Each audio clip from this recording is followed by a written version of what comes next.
আজকে আমরা চটপটির প্রসেসিংটা আপনাদেরকে দেখাচ্ছি।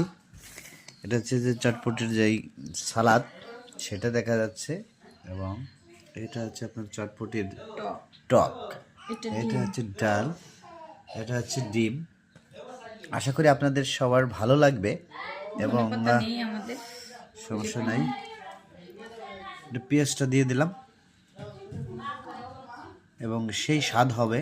কাঁচামরিচ বাচ্চারা খাবে তো, আমার ছেলেরা আবার ঝাল বেশি খাইতে পারে না, এই কারণে অল্প অল্প দিলাম।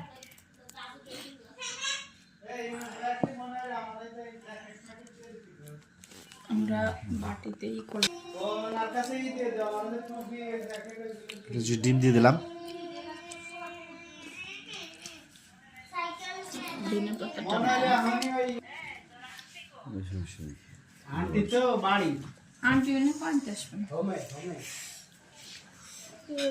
মারিয়া